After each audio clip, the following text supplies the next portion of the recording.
Fique em casa. É o que a Organização Mundial da Saúde recomenda para reduzir os impactos da pandemia do novo coronavírus no mundo todo.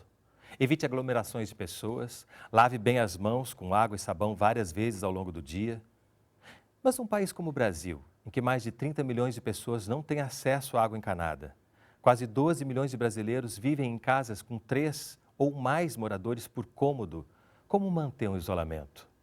E como se manter em casa quando isso significa não conseguir recursos básicos para o sustento da família? No Sala de Convidados de hoje, a gente vai conversar sobre o coronavírus nas favelas.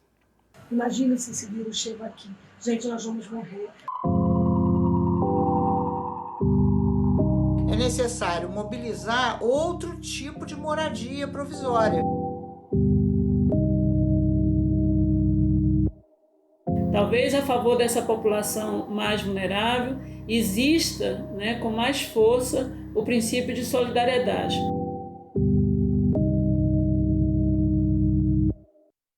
Comigo no estúdio para essa conversa, Valcler Rangel, médico sanitarista e chefe de gabinete da presidência da Fiocruz, Shirley Rosendo, da Rede de Desenvolvimento da Maré, e Daniel Sorans, pesquisador e professor da Escola Nacional de Saúde Pública Sérgio Aroca e diretor de pesquisa da Sociedade Brasileira de Medicina de Família e Comunidade. E você também é nosso convidado. Eu recebo as suas perguntas e comentários aqui ao longo do programa e trago para a nossa conversa. Envie pelo WhatsApp 021 99701 8122, pelas redes sociais do Canal Saúde ou pelo 0800 701 8122, ligação gratuita. O problema sempre existiu. Muita gente morando num mesmo espaço, sem saneamento básico, sem recurso para comprar sabão. O coronavírus vem dizer que com a falta de investimento para mudar essa realidade, o vírus pode se espalhar rapidamente. Ruas estreitas, casas construídas umas sobre as outras, alta concentração de pessoas por metro quadrado. Mais de 13 milhões de brasileiros vivem em favelas e comunidades carentes. Segundo uma pesquisa feita entre os dias 20 e 23 de março, pelo Datafavela, em parceria com a Central Única das Favelas e o Instituto Locomotiva, 47% dos moradores vivem como autônomos e apenas 19% têm carteira assinada. Foram entrevistados mais de 1.200 moradores em 262 favelas de todo o Brasil, buscando avaliar os primeiros impactos da pandemia de coronavírus para a população de baixa renda. A pesquisa mostra que 7 em cada 10 famílias já tiveram a renda reduzida com o início do isolamento social. Nesse cenário, as ações de controle da disseminação do coronavírus se tornam um desafio ainda maior a se vencer. Faltam recursos para a compra de produtos de higiene, água para lavar as mãos e espaço para o isolamento. Fica evidente que interromper o convívio social é uma questão de saúde pública. Por outro lado, o aspecto socioeconômico compromete o confinamento domiciliar. Há casas com apenas um cômodo e vários moradores, e às vezes até sem banheiro. Se há suspeita ou diagnóstico da doença, cumprir a quarentena sem contato com outras pessoas é quase impossível. E, neste sentido, o risco de transmissão da Covid-19 aumenta exponencialmente. É necessário mobilizar outro tipo de moradia provisória. Então, é preciso convocar os hotéis, as instituições religiosas. Nessas instituições, essas pessoas podem ficar abrigadas, alojamentos estudantis. Nessas habitações provisórias, essas pessoas terão condições de se isolarem, de se manterem isoladas e não contaminarem as outras pessoas. Outro dado preocupante é o número de idosos que vivem nas comunidades. Eles são o grupo mais suscetível à infecção pelo coronavírus e representam 16% da população nas favelas. E na Rocinha, mais um agravante: a comunidade lidera os índices de tuberculose no Brasil. Um problema de saúde que, somado à infecção pelo coronavírus, aumenta surpreendentemente a mortalidade pelo vírus. Talvez a favor dessa população mais vulnerável exista, com mais força o princípio de solidariedade, mas isso não é suficiente para conter esses impactos. Então, precisamos de fato encarar isso como um fenômeno, que exige do Estado, da sociedade e do próprio mercado, por que não dizer, uma mudança radical dos rumos que se vinha tomando em termos de políticas sociais, de políticas econômicas, de política. Bom, sejam bem-vindos. Como tudo muda muito rápido numa pandemia, numa epidemia como essa, eu queria pedir para a gente começar fazendo uma primeira rodada para entender o momento que a gente está vivendo hoje. Em termos gerais, como é que a gente pode entender hoje, dia 26 de março, uma quinta-feira de 2020, um ano que provavelmente se tornará inesquecível para todos nós. Como é que a gente pode entender o momento da pandemia hoje no Brasil? O momento da pandemia hoje se coloca para o Brasil como um momento de grande desafio, né? Nós estamos acompanhando esse processo desde dezembro, do final de dezembro, quando eclodiu essa situação na China. Depois disso, algumas etapas de preparação que o Brasil passou a olhar, mas ainda com muitas dúvidas, né? Eu diria que não só o Brasil, mas todos os países olhando com muita dúvida, até o momento de decretação, podemos chamar assim, declaração pela OMS desta pandemia, né? Hoje, nós estamos vendo os números há pouco, nós já temos 2.500 casos, mais de 50 óbitos no Brasil e já podemos dizer que a situação está nacionalizada. Já temos situações no Rio Grande do Sul, na região norte, casos diagnosticados, muitos casos diagnosticados em São Paulo, a maior parte dos óbitos em São Paulo, podemos chamar de um grande epicentro, e que exige da gente, eu acho que o momento é de muito raciocínio rápido e decisões muito bem basadas cientificamente. Essa é a questão central que está colocada para o nosso momento hoje. Ou seja, e o Brasil, de uma certa forma, também... Eu queria completar. Eu acho que é super importante a gente, Valcler, se comparar com os outros países. Sim. Então, a China, como o Valcler colocou, teve os primeiros casos em dezembro. Em janeiro, um aumento abrupto de número de casos. Fevereiro, quase chegou no pico do número de casos. E março chegou no pico com muitos casos. Provavelmente, a gente está nessa posição que a China estava em janeiro.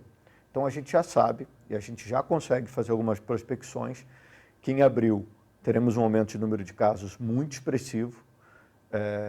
Maio, talvez, a gente chegue no nosso pico. E junho, a gente comece a decrescer. Entretanto, a gente tem uma questão, que é o inverno brasileiro.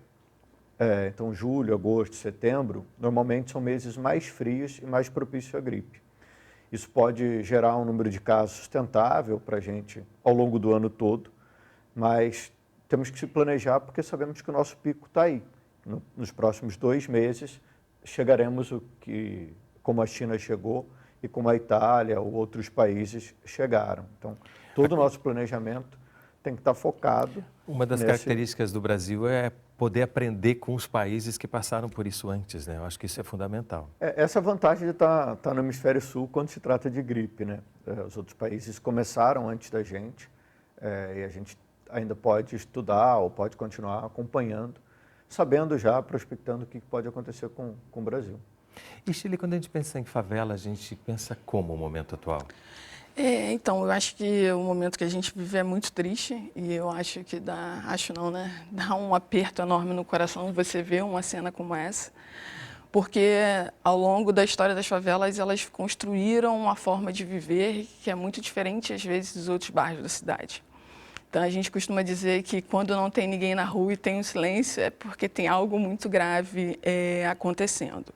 Eu acho que a gente tem que fazer um exercício enquanto cidadão, enquanto sociedade, de entender que o problema bateu na porta. O problema do saneamento básico, da falta de água, da falta de condições de vida nas favelas, ele é histórico. Todo dia, provavelmente, a maioria de nós, ou de quem está vendo, e de pessoas que têm poder de decisão, passam por alguma favela. Só que a gente trata isso como uma foto, né? A gente, mais de uma década, quais são, de fato, as iniciativas públicas para a gente resolver o problema do saneamento básico?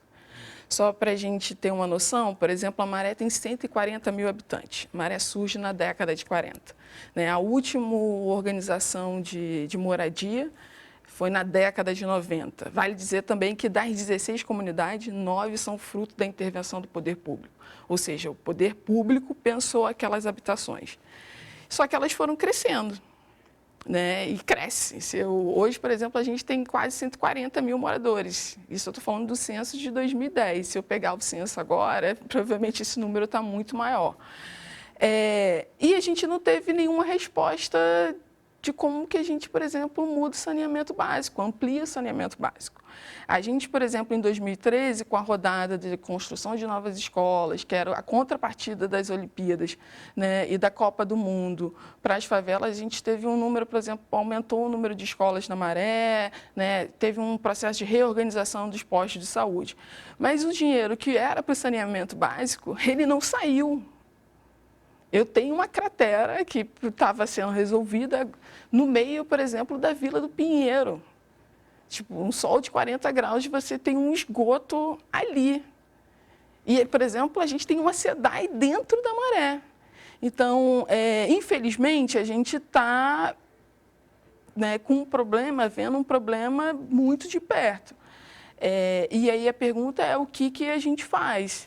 E quando você fala da Maré, você está falando de uma forma geral também da condição da grande parte das comunidades das favelas brasileiras, né? Que é muito parecida, né? Então... Eu acho, Renata, veja só que nós tivemos uma reunião com epidemiologistas nesta segunda-feira, né? Aqui reunimos vários epidemiologistas da Fundação Oswaldo Cruz, geógrafos, ou seja, um grupo que está, inclusive, montando um observatório. Qual é a questão? Nós não teremos uma única epidemia no Brasil. Teremos várias dinâmicas de funcionamento dessa epidemia no Brasil. No Sul, no Sudeste, no Norte, no Nordeste, por vezes em cada estado. E dentro dos centros urbanos, nós também teremos dinâmicas diferentes. Teremos vulnerabilidades dentro de vulnerabilidades, como é o caso dos idosos que você falou. Os idosos não são os únicos atingidos, nós inclusive precisamos ter cuidado de falar isso. Sim. Né? Nós estamos vendo nos Estados Unidos, por exemplo, muitos casos de pessoas jovens que estão internando graves. Inclusive então, com alguns óbitos. Nós ainda não sabemos exatamente qual é o tamanho desta vulnerabilidade, mas sabemos que existe para a população carcerária, para a população de rua, para quem mora em moradias insalubres, objetivamente. Nós temos que falar isso. Não são subnormais, como tecnicamente se chamam. São moradias insalubres, onde as pessoas, que moram várias pessoas num só cômodo. Então, o Estado vai precisar atuar rapidamente em torno dessas vulnerabilidades, se dirigindo para estas vulnerabilidades. E as pessoas também vão ter que se organizar e pensar como arrumam soluções. É o indivíduo, mas o Estado tem que estar muito presente para segurar essa onda. Vamos chamar assim. Um adendo junto, né, que o Walcler fala, é importante a gente entender que esses lugares não são insalubres porque as pessoas são porcas. Exatamente. Ou porque as pessoas não têm informação. Esses lugares se tornaram insalubres porque essas pessoas não puderam contar com o Estado. Por exemplo, a gente tem que se perguntar, por exemplo, a gente tem gente na Maré hoje que não tem acesso à água. Como que eu me protejo? Como que eu limpo a minha casa? Porque senão a gente tende a transferir o problema para o indivíduo. Então, as pessoas não estão limpando a mão porque elas têm acesso à informação e elas são porcas e etc. Não é? A gente tem um problema que é estrutural e que o Estado deveria pensar e responder. Né? Porque algumas alternativas dizem assim, então vai criar isolamento, por exemplo, vamos tirar os idosos da favela. Isso é uma questão que a gente precisa conversar, né, e dialogar de forma tranquila e fraterna. Né, porque como que você tira um indivíduo, por exemplo, como que eu tiraria a minha avó da minha casa? Todas as questões que partem daí, né? Porque você está protegendo por um lado, você também está tirando todas os vínculos, os laços, as possibilidades daquela pessoa se relacionar com os seus, né? E aí tem uma coisa que precisa de cuidado, e eu acho que é importante sempre ouvir as pessoas da favela, assim, o que vocês estão propondo de alternativa para isso? Porque senão a gente vai pegar medidas que são extremamente autoritárias. Falando em ouvir as pessoas da favela, a gente tem várias participações aqui e eu queria contemplá-las todas. Então vamos já começar com o Elivan da Silva, de Boa Vista, Roraima. Ele tem 24 anos, mora numa casa com 7 pessoas, 2 crianças de 4 e 9 anos. Todos os dias se desloca até o hospital onde sua avó está internada. Nesse hospital tem pessoas com suspeita de Covid-19. Como posso, pergunta ele, proteger minha família convivendo no mesmo espaço? Só lavar as mãos e ter cuidado com as roupas que uso para ir ao hospital é o suficiente? Devo usar máscara ou até mesmo luvas para ir ao hospital? Renata, é uma ótima pergunta e é uma pergunta que todo mundo se faz, assim. A Sociedade Brasileira de Medicina de Família e Comunidade criou um guia de atendimento e de orientação para as comunidades nas favelas. Está disponível no site da Sociedade Brasileira de Medicina de Família e Comunidade. E eu recomendo todo mundo que puder acessar e olhar. É um site, é um guia bem interessante. E ele traz algumas dicas simples de como a gente deve se portar. Então, caso tenha sintoma e more numa casa com muitas pessoas, como eu posso fazer para evitar esse contato? Então, é melhor que eu utilize máscara sempre. Pode ser uma máscara simples, uma máscara cirúrgica. Caso não seja possível, eu posso fazer uma máscara mais artesanal, uma máscara de pano mesmo, para evitar dispersar vírus para todo o domicílio. Também tem algumas orientações em relação à limpeza das mãos, a não compartilhar os talheres, tentar evitar ao máximo compartilhar copos e outras coisas. Então, o que ele deve fazer? Já que ele está em contato com o hospital, é importante que ele chegue em casa e tome banho, troque de roupa e utilize uma roupa e um sapato para ir ao hospital e evite trazer qualquer contaminação para dentro daquele domicílio. E caso ele tenha sintomas, ele tentar se manter o mais isolado possível. Aí eu vou fazer uma pergunta que acho que é a pergunta que todo mundo se faria. Por exemplo, eu não tenho um quintal em casa, como deixar o sapato? E aí, tipo, eu limpo o sapato antes de entrar? É melhor ele colocar um capacho na porta da casa dele. Na maioria das casas a gente já vê um pouco isso. E ele tira o sapato ali e entra com o sapato na mão, deixa num cantinho em casa, separa num cantinho, e se for possível fazer a asepsia das mãos, lavar as mãos e tentar deixar as mãos limpas antes de tirar o restante da roupa. Depoimento e pergunta de Alexandre, aqui do Rio de Janeiro, por WhatsApp. Minha preocupação é com as consequências desse momento para o resto de nossas vidas e para a vida das pessoas nessas comunidades. Para quando a epidemia passar, as pessoas entenderem o que tenho visto na última década, a glamorização do estilo de vida das favelas brasileiras pelas autoridades, por alguns representantes dessas comunidades e por quase toda a mídia. Isso vai de encontro ao que se entende por dignidade humana, ao direito básico do ser humano e ao cumprimento das obrigações do Estado de prover serviços nessas regiões. As favelas crescem sem nenhuma estrutura nem planejamento. As moradias não têm ventilação, são úmidas e grudadas umas nas outras. Gostaria de saber se não chegou a hora, após esse período de calamidade mundial, de levantar a bandeira de luta contra as ideias disseminadas com o objetivo aparente de agradar a opinião pública, conseguir votos, seguidores e a mídia não perder telespectadores, de nos unirmos em torno de ideias que levem a diminuir o tamanho dessas comunidades, construindo moradias dignas e serviços públicos de qualidade no futuro. Acho que ele vem na mesma direção que você abriu o programa, falando que esses problemas já estão aí há muito tempo e que pouco há movimentos no sentido de resolver esses problemas. Mas agora o vírus deixa isso tudo muito evidente, né? Então, essa preocupação de será que a gente vai aprender? Renato, tem uma preocupação muito grande, que às vezes a gente está muito preocupado com o isolamento social, as pessoas estão esquecendo que muitas pessoas não têm acesso a serviços básicos de saúde. Então, em muitas cidades, o Programa Saúde da Família ainda não chegou para essas pessoas, ou nesse momento está bastante fragilizado. Então, é fundamental também que os governos e que todas as autoridades se planejem como vão garantir acesso a serviços de saúde nas comunidades. Então, o Saúde da Família, que é a principal forma de acesso para as pessoas nas comunidades, como ele está estruturado? Ele vai ter capacidade para receber 90% das pessoas que vão ficar doentes, porque a maioria das pessoas que vão ficar doentes não vão precisar de um hospital, mas sim vão precisar de acesso aos serviços básicos de saúde. Esse planejamento vai ser fundamental também para identificar rapidamente os casos graves e remover para os hospitais. Isso você está falando agora, né? A gente Agora, tem que fazer isso de agora, hoje. né? E é o resumo de um problema que já vem de muitos anos. A questão da ampliação do saúde da família, do fortalecimento do saúde da família.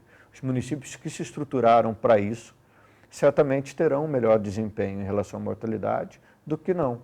Garantir o acesso das pessoas na comunidade aos serviços de saúde vai ser tão fundamental quanto todas as outras medidas de isolamento, ainda mais nesse momento.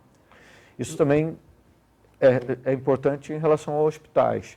Então, a gente vê como ele mesmo falou, tem muita política envolvida nisso, querendo montar hospitais de campanha e que vão ficar prontos talvez depois da coisa.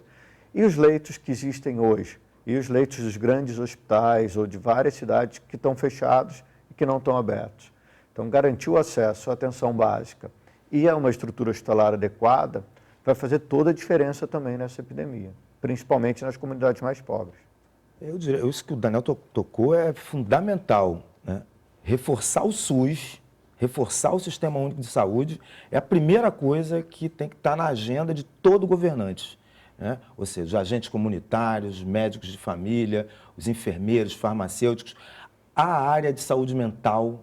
Eu estou defendendo, inclusive, que a gente tenha atendimento remoto, para as pessoas poderem conversar sobre esse isolamento remotamente. Só que, para isso, nós temos que prover internet para mais gente. Se a gente tem que sair dessa epidemia, dessa pandemia, como o colega colocou aí, né, de algum modo melhor, por exemplo, o gás tem que estar mais barato, a energia elétrica tem que estar mais barata, tem que ter mais internet para todo mundo, porque senão não vai conseguir acessar o site da Sociedade de Medicina de Família. Ou seja, tem que ter transferência de renda, as pessoas têm que ter dinheiro no bolso, elas vão saber se virar. E segurança, mas não uma segurança autoritária que chegue lá querendo fazer toque de recolher, como algumas pessoas muitas vezes acabam falando, isso é um absurdo. Quer dizer, nós precisamos sermos rápidos e colocar isso na agenda imediatamente, não é para a semana que vem, é para amanhã, entendeu? Você percebe que isso está prestes a acontecer, que isso está sendo... Como é que você vê a possibilidade disso acontecer logo? Bom, como tudo tem mudado do dia para a noite, eu espero que a notícia de amanhã seja que as clínicas da família da Maré vão receber mais agentes de saúde, mais médico, mais enfermeiro, porque não é o que a gente vê no cenário. A gente vê as equipes fazendo um esforço enorme, né, para tentar atender a população, mas completamente reduzida, como o Daniel falou, a gente, por exemplo, teve uma série de cortes, né, ao longo, por exemplo, dos últimos meses. Há 2 meses atrás, a gente estava fazendo uma paralisação porque tinham cortado os agentes de saúde, né, os técnicos. Então, na verdade, não tem uma resposta enquanto a isso, né? Por exemplo, a gente está numa campanha de vacinação. Eu escutei relatos de gente que foi ao posto, né, os idosos, mas voltou para ir num outro momento porque estava muito cheio. Então, infelizmente, o quadro não é bom. E não é bom, não tem a ver com as pessoas que estão ali atendendo, né? Tem a ver com essa distribuição de política pública. Porque né? esse é um outro aspecto, né? Há muita gente que está na linha de frente, que está corajosamente enfrentando essa pandemia, mas que está sendo sobrecarregado por tudo que já foi dito aqui, né? Porque, historicamente, essas comunidades e o próprio Sistema Único de Saúde não tiveram os financiamentos, a atenção, o apoio. E agora isso fica ainda mais evidente, né? A gente só teve corte, né? Os últimos governos, ou talvez os governos atuais, estão cada vez mais responsabilizando a população. Vocês têm que cuidar da moradia de vocês, da forma como vocês se alimentam e da saúde de vocês. Só que a gente não tem uma renda para isso.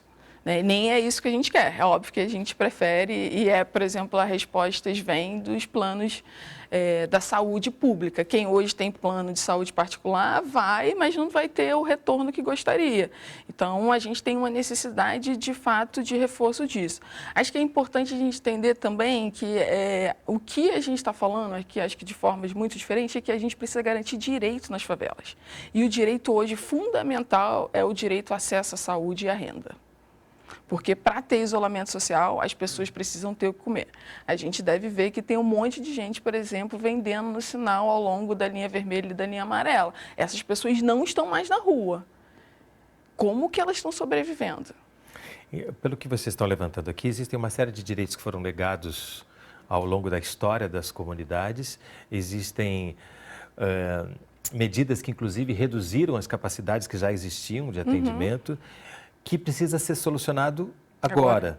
E, por outro lado, a gente precisa aprender com isso para, posteriormente à pandemia, fazer com que esses direitos sejam garantidos, independente de momentos críticos. Né? O Sistema Único de Saúde tem muita expertise em momentos como esse. O Brasil tem essa vantagem. Tem a vantagem de ter uma Fiocruz, tem a vantagem de ter um Instituto Butantan, tem um complexo produtivo.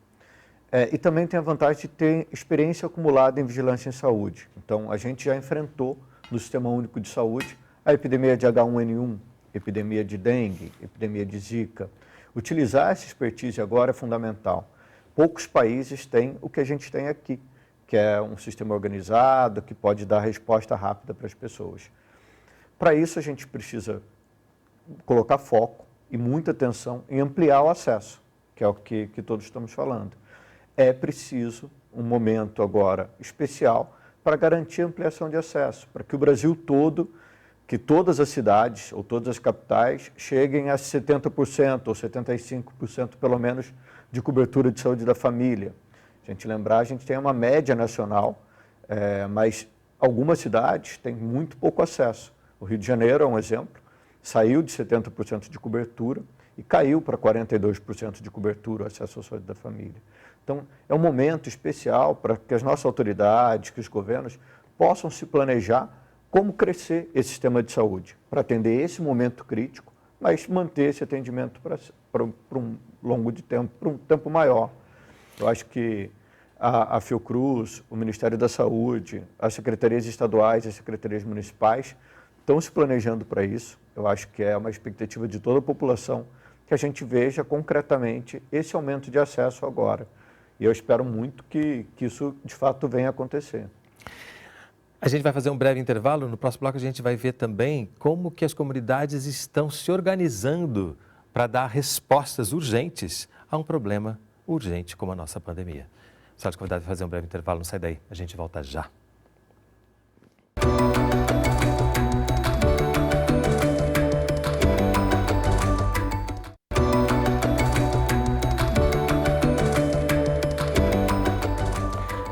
O Sala de Convidados está de volta conversando sobre coronavírus na favela. Comigo no estúdio para essa conversa, Valcler Rangel, médico sanitarista e chefe de gabinete da presidência da Fiocruz, Shirley Rosendo, da Rede de Desenvolvimento da Maré, e Daniel Sorans, pesquisador e professor da Escola Nacional de Saúde Pública Sérgio Aroca e diretor de pesquisa da Sociedade Brasileira de Medicina de Família e Comunidade. E você também é nosso convidado. Eu recebo as suas perguntas e comentários aqui ao longo do programa e trago para a nossa conversa. Envie pelo WhatsApp 021 99701 8122, pelas redes sociais do Canal Saúde ou pelo 0800 701 8122, ligação gratuita. Nas comunidades, moradores já começaram a se organizar para conter a disseminação do coronavírus. Moradores de várias comunidades do país mobilizam redes sociais.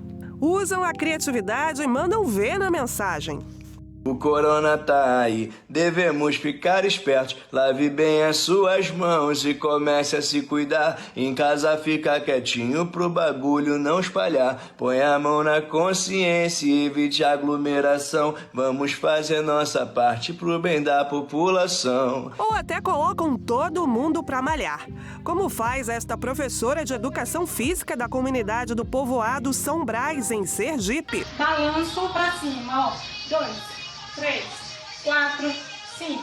Em comum, o mesmo objetivo: conscientizar a população mais socialmente vulnerável sobre os riscos de contaminação do novo coronavírus.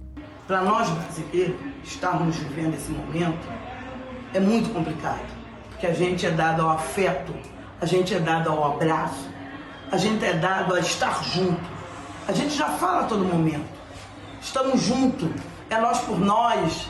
E nesse momento, a gente tem que falar, estamos juntos pela internet. É nós por nós pela internet.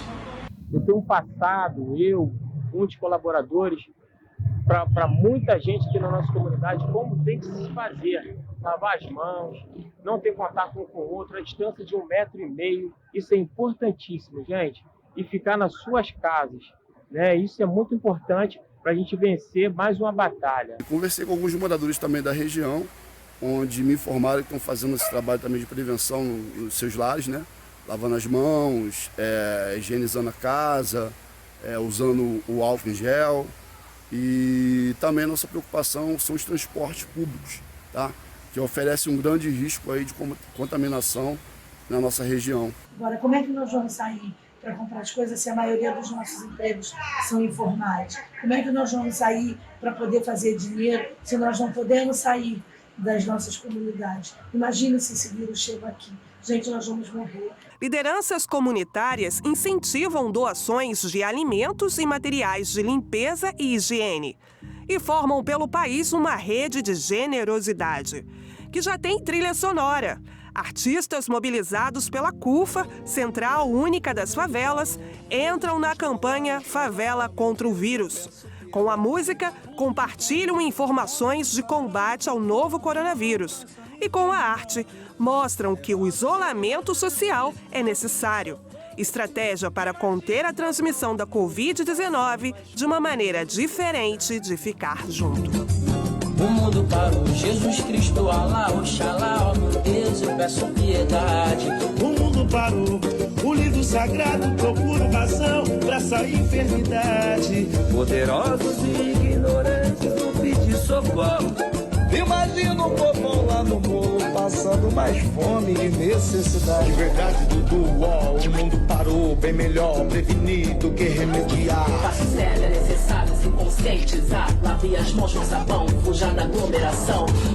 Cada um, cada qual, fortalecendo-se próprio, fortalece geral. Enquanto não a saída, mano, a saída é você. Enquanto a voz é a razão é o nosso viver. Vou aproveitar a matéria e já mandar também uma pergunta para você, Shirley, da Ana Cláudia, jornalista e repórter da revista Hades. Ao que parece, as favelas serão as maiores vítimas do coronavírus no Brasil. Qual o papel dos coletivos que já existem e estão se organizando no combate ao vírus diante da guerra de informações que vivemos hoje? E como eles vêm produzindo conhecimento de forma a contribuir com soluções para a comunidade? Eu acho que o papel dos coletivos e das instituições são muito importantes. Eu acho que, inclusive, a gente começou a dar resposta antes do governo dar, né? Sei lá, no início da semana a gente pensava como é que a gente disseminava as informações e o que era preciso para esse momento. Então, por exemplo, no caso da Maré, Alemão, Rocinha, você vê outros lugares, a galera fez uma vaquinha e colocou o carro de som na rua, que é muito mais para dizer assim, fique em casa, como que se você acaba se prevenindo, né? Lava as mãos, etc. Tem faixa colocada em todos os lugares. E também já tem uma preocupação desses coletivos, dessas pessoas, que era assim, como que essas pessoas vão sobreviver? Então, em várias favelas, a gente tem feito uma campanha de arrecadação de alimentos e produtos de limpeza. A gente, na Redes, identificou que, na Maré, por exemplo, a gente vai precisar de 6 mil cestas básicas.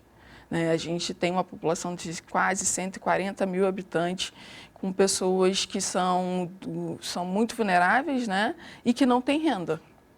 Então, a gente, inclusive, peço para quem esteja vendo o programa, possa ir lá no site da Rede, procurar a campanha contra o coronavírus e possa fazer doações para que a gente possa levar esses produtos a essas pessoas. Mobilizações, doações, tudo isso é muito importante, mas não exime a responsabilidade dos poderes, dos governos. Eu diria que hoje, eu diria assim, recado para os deputados e senadores: acabem com a emenda 95, acabem com o teto de gasto. O FMI está falando isso, não somos mais nós que estamos falando. O FMI já disse, não pode ter limite de gasto nessa hora. Ou seja, nós temos uma grande experiência com Bolsa Família. Vamos transferir renda em massa. Vamos pegar dinheiro e botar na mão das pessoas.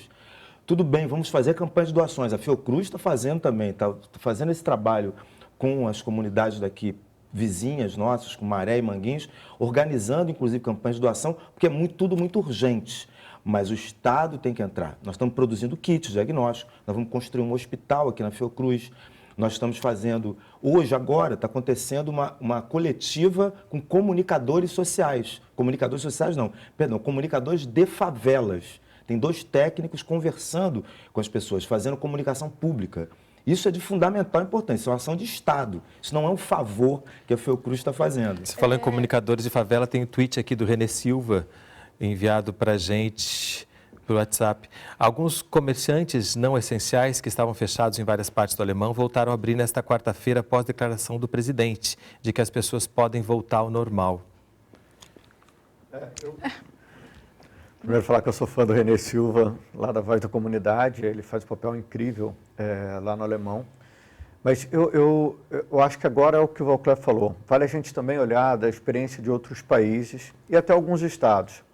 Assistência social, programa de transferência de renda vão ser fundamental para garantir alimentação, kits de higiene, kits de limpeza, possibilidade das pessoas subsistirem. E é óbvio que esse afastamento social vai ter um limite, ele não pode se estender por muito tempo. Agora, essa questão de voltar a funcionar ou não, precisa sempre ter um equilíbrio. A gente tem um equilíbrio dos efeitos colaterais que isso pode gerar para o dia a dia das pessoas e o quanto que isso pode gerar aumento de transmissão, aumento de doença. Nessa fase inicial, é fundamental seguir as recomendações do Ministério da Saúde e manter o isolamento social, principalmente onde a gente tem um número de casos crescentes. Isso, óbvio, que vai mudando toda semana e é importante que todos os comunicadores, as pessoas que formam opinião e as redes sociais estejam oferecendo informações de qualidade, informações organizadas para toda a população. Eu só queria fazer uma adendo, assim, a gente precisa, é complicado dizer isso, mas é uma responsabilidade do presidente da República. Se hoje as pessoas que antes estavam fechadas resolveram abrir o comércio e elas morrerem, a responsabilidade é do presidente. Porque eu acho que todo mundo, de alguma maneira, espera que os chefes de Estado nos garantam um mínimo de segurança. Então, é muito complicado ele ir para a televisão, ou ele ou qualquer pessoa, e dizer, não, podem sair à rua, e não é isso que os especialistas vêm dizendo, não é isso, por exemplo, que o mundo lá fora vem dizendo. Então, ele vai precisar se responsabilizar por isso. E aí só uma outra coisa assim, em relação à economia, porque às vezes eu tenho a impressão, a gente não é economista, eu não sou economista de formação, a gente tem a impressão que quando a gente vai dar, as pessoas têm acesso ao Bolsa Familiar, recebem 200, 300, 400, 600 reais, que as pessoas colocam esse dinheiro numa poupança e vão guardando, e esse dinheiro não gira. Distribuir renda, inclusive, pode ser posso estar falando uma besteira enorme, mas é uma forma de fazer a economia girar. Como é que você faz, por exemplo, os comércios locais? As pessoas não vão pegar esse dinheiro e vão guardar na poupança, elas vão comprar comida, vão comprar produtos de higiene, vão se resguardar. Então, de uma ignorância enorme não distribuir renda. Nesse momento, assim, o que a gente está fazendo é o seguinte, a gente encontrou, assim, a gente não tem o que fazer, a gente sabe que as pessoas vão passar fome, estão passando fome. O que a gente fez de favela e coletivo foi, a gente vai fazer uma campanha de doação, mas isso vai sustentar até quando? Por exemplo, eu tenho 6 mil pessoas na Maré que não têm acesso à renda. e que estão vivendo uma condição muito ruim. Eu estou falando da maré de 6 mil pessoas, imagina isso no Alemão, imagina isso na Rocinha. Então, não é melhor prover renda, né? Pensar numa maneira de que a renda chegue nessas pessoas e que isso a gente faça gerar a economia? Está na hora de se desgarrar. Como diz a minha avó, assim, quando a gente não sabe o que a gente faz, né? Como faz alguma coisa, a gente pergunta a alguém. E o que não falta no Brasil é especialista. Tanto na área de saúde, por exemplo, a gente está dentro de uma casa que tem uma experiência histórica de como se dá com pandemias. E a gente tem muitos economistas que sabem como a gente pode fazer isso, né? Então, a gente tem, não sei se é perigoso dizer isso, mas a gente tem algumas respostas de como a gente pode minimizar essa situação. Só acho que a gente, de fato, tem que ser solidário. A gente tem um grupo de risco que são os idosos. É isso, a gente vai bancar a morte, a gente não, né? Até quando? A gente vai esperar a coisa chegar numa situação extrema e que a gente não tenha controle? Então, é isso, assim. Eu diria que tem algumas pessoas que estão indo para a televisão, alguns empresários, eu não sei se eles fazem parte do grupo de 1% mais ricos do Brasil e que estão dizendo que pode morrer 7 mil idosos, que não tem problema. Eu acho que a gente vai fazer o seguinte, pega a tua grana, e o Congresso pode fazer isso, taxa essa grande fortuna e transforma isso num grande programa de distribuição e de distribuição de renda e de transferência direta de renda, né? Botar dinheiro na mão das pessoas. Uma taxação simples. Ninguém vai deixar, e essas pessoas que estão indo para a televisão falar essas bobagens, ninguém vai deixar de viajar para Miami, apesar que agora não pode mais, né? Ninguém vai deixar de fazer seus jantares, tomar seus vinhos maravilhosos. Taxa essas pessoas, 1% da população, que ganha muito mais do que a grande maioria da população. Vamos taxar esse pessoal aí agora, durante 6 meses. Vamos testar, né? Vamos fazer um teste. Taxa, transfere renda, vamos ver que resultado vai dar. Depois, se não der certo, volta atrás. Pergunta de Max Bittencourt pelo Instagram. Moradores imunossuprimidos, portadores de HIV, sem condições de acesso à higiene básica e isolamento social, como irão se prevenir? Os imunossuprimidos têm que ter uma preocupação toda especial. E especial aqueles que também têm alguma doença respiratória e os idosos. O ideal é que eles tenham um cuidado especial da família e evitem contato social realmente. Evitar contato social é o principal jeito deles se protegerem atualmente. E contar com a solidariedade, com a colaboração de todos para evitar esse contato. Eu queria só complementar uma questão que o Ministério da Saúde tem um esforço imenso, e está fazendo um esforço imenso para compatibilizar essas informações todas e todas essas diretrizes. É muito importante que se fortaleça a autoridade técnica do Ministério da Saúde e é muito importante que a comunicação seja única entre as 3 esferas de governo ou entre os próprios governos. Eu acho que esse é um esforço que a gente tem tentado fazer e que o Ministério tem tentado fazer ao longo desse tempo. E isso vai fazer toda a diferença para os imunossuprimidos, para os idosos, mas também para todas as pessoas da sociedade. A gripe também vai tirar muitas pessoas do dia a dia, também vai tirar muitas pessoas do trabalho. Então, não pensar que vamos liberar o isolamento social e vamos todo mundo para a rua, isso não vai evitar que as pessoas fiquem doentes? Não, as pessoas vão ficar doentes e também vão deixar o seu trabalho. E quando a pessoa está doente, ela tem que se preocupar em dobro com isso. Como eu vou fazer? Qual o meu planejamento? Se eu ficar doente, qual o serviço de saúde que eu vou procurar? Se eu ficar doente, como eu vou me alimentar e como eu vou ter alimento em casa para subsistir durante esse período, que pode durar 15 dias, mas pode durar muito mais do que isso. Se eu tiver a minha doença agravando, alguns casos de coronavírus, tem mais de 30 dias doentes. E às vezes no tubo, às vezes num CTI, num hospital. Então, pensar nesse programa de transferência de renda, nesse planejamento individual, é fundamental também para as pessoas. E as pessoas, obviamente, vão deixar de trabalhar, vão deixar de estar no dia a dia do seu serviço. Pergunta do Silvio Vale por e-mail. Gostaria de saber a opinião sobre o isolamento vertical. Qual a definição e como seria implantado? Olha, não sei se eu sou a melhor pessoa para responder sobre isso. Eu tenho ouvido falar sobre essa questão do isolamento vertical, que na verdade se refere a isolar pessoas específicas, como, por exemplo, idosos. Então, você provoca um isolamento de idosos, né? Algumas outras pessoas vulneráveis com doenças respiratórias. Então, você isola essas pessoas. Isola as pessoas que estão com sintomas respiratórios.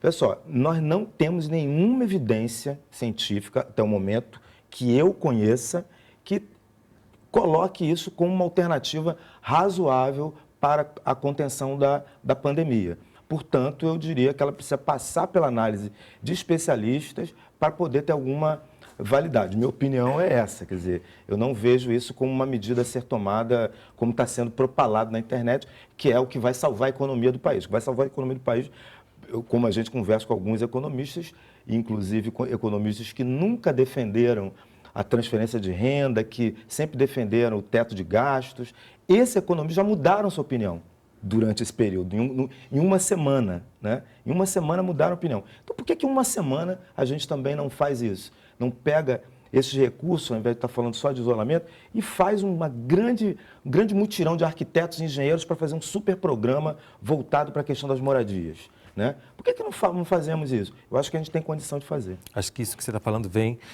também como resposta para José Antônio, aqui do Rio de Janeiro. Que estratégias podem ser adotadas para combater a necropolítica em proteção aos segmentos mais vulneráveis da sociedade? E como os segmentos mais vulneráveis sobreviverão diante dos riscos decorrentes da pandemia? Não sei. A gente vem tentando, né?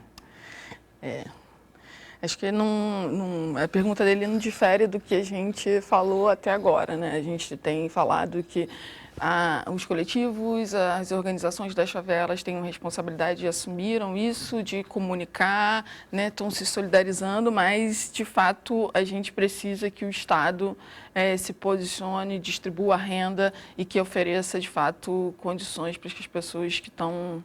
E alguns estados da federação já tomaram atitudes concretas. Se você pegar São Paulo, por exemplo, já tem uma transferência de renda para os alunos que não estão podendo ir para a escola, para substituir a cesta básica. Então, o estado de São Paulo está transferindo R$200 para cada aluno da rede pública que não pode ir à escola. Eu acho que pensar em programas de transferência de renda para proteger a população é fundamental. Vários países do mundo fizeram isso. E não é tão difícil Ontem, assim. inclusive, exatamente ontem à noite, eu vi no jornal que os Estados Unidos anunciou a maior transferência de renda da história do país, 2 trilhões de dólares. Então, isso já denota também que é possível aprender com essa pandemia e tomar atitude agora. Agudas. Que precisam ser tomadas. Coisas que a gente já vem falando há muito tempo, mas que agora precisam ser feitas, né? Todos nós na nossa vida já passamos por isso. Quando a gente tem uma situação muito grave, a nossa criatividade e a nossa capacidade de resposta, às vezes se multiplica. Todos nós temos essa experiência. O Estado brasileiro está, de algum modo, eu acho que ainda tem chance de fazer isso, mas está se recusando a fazer esse mesmo movimento que cotidianamente nós fazemos. E buscando, muitas vezes, soluções mais fáceis. Vamos cortar salário dos servidores públicos. Eu acho isso, sinceramente, impensável, uma coisa, sinceramente, sem condição de avaliar, entendeu? Isso quando a gente sabe que a concentração de renda no Brasil é uma das maiores concentrações de renda do mundo, né? Então, a desigualdade é uma das maiores desigualdades do mundo. Isso se reflete nas favelas, isso se reflete numa comunidade que eu tive há pouco tempo no São João do Araguaia, que eu vi sem saneamento, lá no Pará, sem saneamento, as pessoas... Assim, nós temos essas situações, não são só nos grandes centros urbanos. Nós temos grandes periferias em outros estados que, como esse exemplo que eu dei, que precisam também da mesma situação. E a gente pode se antecipar nisso. Nós já sabemos que isso existe. O IBGE sabe que existe, o IPEA sabe que existe, a Fundação Oswaldo Cruz sabe que existe, os governos sabem que existe. Então, vamos dirigir os nossos esforços para essas pessoas mais vulneráveis. Tem uma foto, inclusive, aqui, junto com o depoimento de Simone Cláudio, da comunidade do Tuiuti, em São Cristóvão, aqui no Rio de Janeiro, que as crianças estão brincando todas juntas, bebendo da mesma garrafa de água e pulando nas águas sujas de esgotos. Os pais não conseguem segurar as crianças dentro de casa por conta do Covid-19. Esse é o momento que os pais têm que ter muito cuidado e evitar o contato entre as crianças. Se as aulas estão suspensas, não é férias, não é para você ficar brincando com as outras crianças. tem que tentar montar estruturas ou tentar montar atividades com as crianças que evitem contato. Então, fazer um desenho, tentar planejar, ou manter a rotina de estudo e se tiver um familiar que possa acompanhar essa criança com o livro didático dela ou até mesmo com a internet ao longo do dia, isso é fundamental. E tentar mudar um pouco os hábitos dessas crianças e evitar que elas fiquem brincando aglomeradas ou juntas. Aliás, a mudança de hábito é para todos nós. Que não é fácil, não é fácil. Para ninguém é fácil, para uns é mais difícil, que é disso que se trata esse programa, né? Todo mundo está tendo que fazer algum tipo de transformação, concessão, modificação na sua maneira de viver, de estar no mundo. O que a gente está alertando aqui é que para algumas pessoas isso às vezes é mais difícil e às vezes é impossível. Então é necessário realmente que haja uma mobilização dos poderes públicos para que junto com a criatividade e com a mobilização das pessoas, a gente tenha respostas, volto a dizer, agora. Né? A gente não está falando para depois, a gente espera que muita coisa se aprenda, inclusive com você falou, né, com acabar com a limitação dos gastos, que a gente aprenda isso para depois, mas há muita coisa para se fazer agora, né? Isso desperta uma questão que eu acho que é o seguinte, a gente está de fato preocupado como a gente providencia, né, alimento e equipamento de higiene, mas acho que talvez a gente precise fazer uma campanha de doação de brinquedos, né? Porque ficar em casa sem internet, com a internet ruim, é entediante. Isso é uma coisa. A segunda coisa é que a gente precisa entender se as crianças estão na rua porque os pais, né, não conseguem, como ela disse, segurar, ou porque os pais estão trabalhando. Eu, por exemplo, tenho 2 sobrinhos e a minha cunhada não trabalha, então a gente consegue manter eles em casa. Mas, por exemplo, meu sobrinho está 1 semana e ele está entediado. Nunca, falou para mim assim, tia, vai voltar às aulas? Eu falei assim, então, meu amor, eu sendo muito otimista, eu acho que no final de julho. Pô, as crianças não têm muita empatia pela escola, né? Para ele pedir para voltar, então acho que também a gente tem que pensar um pouco nisso, né? Eu tenho falado muito, assim, com alguns amigos próximos, que a gente precisa ter cuidado, né, tato, para falar com as pessoas. Pô, como você mora numa casa que tem, sei lá, 3 cômodos, 1 cômodo, pô, milhões de pessoas, você está acostumado a ir na porta, né? Como que você evita isso? Porque também não dá para a gente ficar sendo policialesco nessas situações. E eu acho que talvez uma alternativa seja também chegar brinquedo para que as crianças possam se divertir em casa, porque tem uma coisa que é isso, assim, você tem um lápis de cor para pintar? Eu dei um para minha sobrinha 1 semana, quando eu fui, na segunda, na sexta, não tinha mais lápis de cor. Então, eu quero pegar um gancho que você falou, né, você usou a palavra policialesco. O Ryan, aqui do Rio de Janeiro, para o WhatsApp, pergunta: qual a recomendação para casos em que vizinhos não respeitam as orientações de prevenção? Como formalizar uma denúncia? Na comunidade onde eu moro, grande parte de pessoas permanecem nas ruas e sem os devidos cuidados. No último fim de semana houve uma festa e mais de 50 pessoas estiveram presentes. Liguei para 190, mas não obtive sucesso. É uma situação muito difícil, porque envolve a liberdade individual. E há hoje uma legislação específica publicada em relação a essa questão, mas o ideal e sempre a melhor maneira de fazer é tentar esclarecer e tentar informar. Então, se você puder evitar de transformar isso numa questão policial ou numa questão jurídica e transformar isso numa questão de orientação, de informação, é sempre melhor. Eu tenho visto, eu fui vacinar algumas pessoas em casa, e na vacinação, na própria vacinação, os vizinhos, as pessoas próximas já falaram: olha, doutor Daniel, a gente não está tentando evitar um pouco o contato, se cumprimenta de longe, mas a gente está trocando comidas, utensílios de limpeza. Falei: olha, é importante manter esses utensílios limpos, evitar o contato, lavar as garrafas, não compartilhar os talheres. Mas essa rede de solidariedade, de informação, vai ser fundamental para evitar isso. Se puder evitar a judicialização ou o aparato policial nisso, vai ser muito melhor. Aproveitar que você falou em comida, pergunta do nutricionista Ronisson Thomas, Rio Grande do Norte. Como está o acesso aos alimentos adequados pelos moradores de favela? Existem feiras sendo realizadas ou algo parecido? Sabemos que o direito humano à alimentação adequada deve ser assegurado e garantido e, nesse momento, é mais uma problemática. O que a gente soube é que as feiras foram suspensas, né? Essas feiras grandes, por exemplo, a gente tem uma tradição da Feira da Teixeira, na Maré, que vem gente de todos os locais, não teve feira, né? Então, as feiras estão sendo aos poucos suspendidas para exatamente evitar essa aglomeração, né? Depoimento de Mara Adel. Faço parte da Rede Feminina Nacional de Economia Solidária. Minha iniciativa foi convocar todas as costureiras do Brasil para a confecção de máscara e darmos a todos que têm necessidade de irem às ruas para comprar algo e deixar as hospitalares para casos de risco. Passei a receita de como podem ser confeccionadas em rede social. Eu queria fazer um comentário sobre isso, que isso é muito importante também. Nós tivemos reuniões, estamos tendo reuniões por exemplo, fizemos reuniões com a Federação de Indústria do Rio de Janeiro.